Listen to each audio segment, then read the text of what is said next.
and right now, this is most importantly about me, not even about me, but came up came up and discovered a new freaking scientific discovery, no matter how small it is.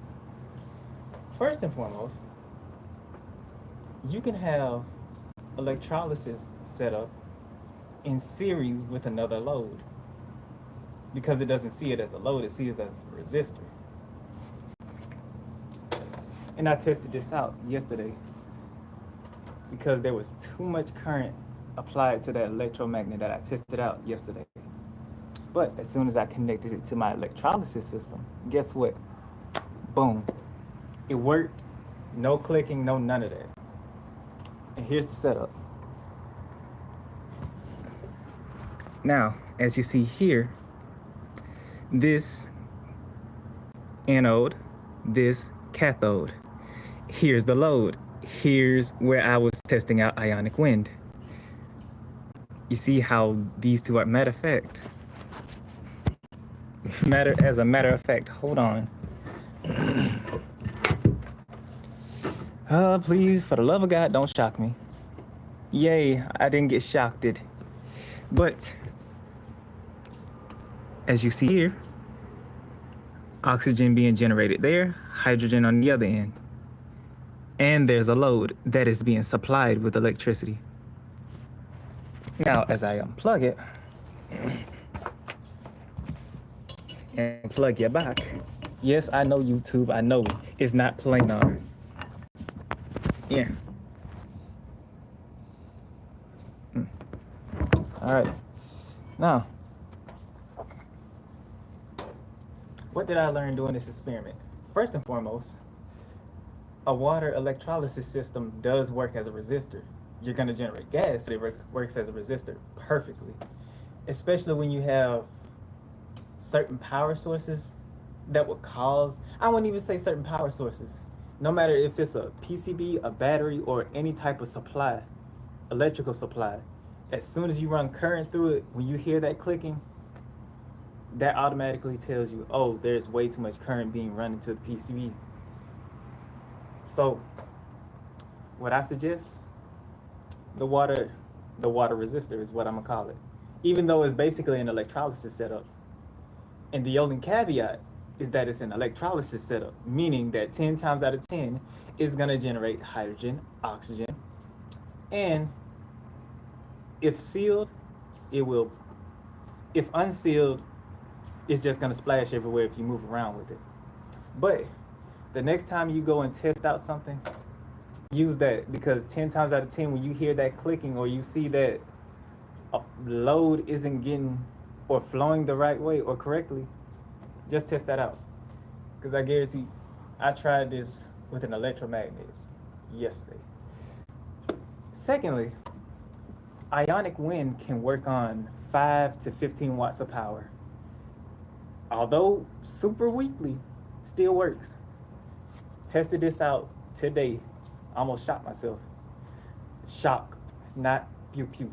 But it showed that no matter if there is a spark or there isn't a spark, there is still a force being exerted onto objects inside of the path, or on the path of the electrons flowing from one electrode to the other, or just a force from it in general.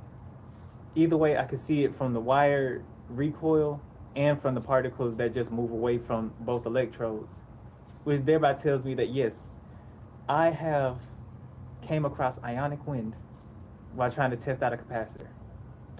And speaking of which, thirdly, a homemade capacitor using quartz crystals.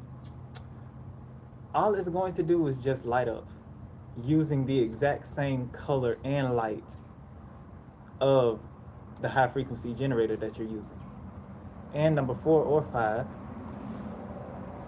how should I put this? Screw it. Either way it goes. Those are my, hold on. There it is. Interesting thing to note, to those of you who have bought a high frequency generator and you tried to record yourself recording that spark,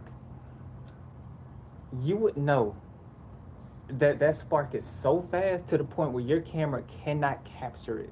It can only capture glimpses and on the very rare chance that actual glow. And that's because the spark happens so quickly that when we see it, we can just see it outright, but the camera can't keep up with it. So that's another thing that I learned. So to sum it all up, water resistor via an electrolysis system, you can have that in series with a load and have the load still function without, I don't know exactly what it's called, but basically if you have two different loads, one will be powered on while the other will just cut off. This one totally negates it, and that's because what works as a load is also working as a resistor, that being the electrolysis system. Thirdly, there may be a chance that the crystal capacitor may have worked for the high frequency generator, but it didn't glow the way I wanted it to glow. It just basically reflected the light that was coming from the high frequency generator. And finally, the high frequency generator cannot be seen on phone cameras. I don't know if it's the same exact thing for other types of cameras that can capture that speed like that. But other than that, yeah, that just about sums it up. Now, the next thing I want to test out is what other types of load can I place on side of it. You know what I'm saying? Because if you, no, I've just proven that you can have a resistor also generate hydrogen and oxygen while also being able to load. That's what happens when you think too quickly. Also happen to run a load that can actually have current flow through it and actually operate properly. Suppose you were to couple the two together. And Trez, this is only for you. Now, switch the camera. Suppose you were to have this linked up with this. Now remember, this is not plugged up. I unplugged it. Now suppose that these two were coupled with each other. What do you think would happen? I can truly and genuinely tell you right now, if done correctly, you'd basically have a small star. Incorrectly, you'd have a jet engine. And I am so serious when I say that. Like, you'd either have a star or a jet engine, and that's putting it in the simplest terms. A star into which you're able to ignite all of those gases to the point where they can maintain and self-sustain their plasmatic state, i.e. a small, tiny star. Or you can cause a plasma to ignite the rest of the gases, creating constant combustion and therefore a jet engine. Meaning, yes, to those of y'all who are actually wondering, Trez, you are actually wondering this, we made a jet engine on accident.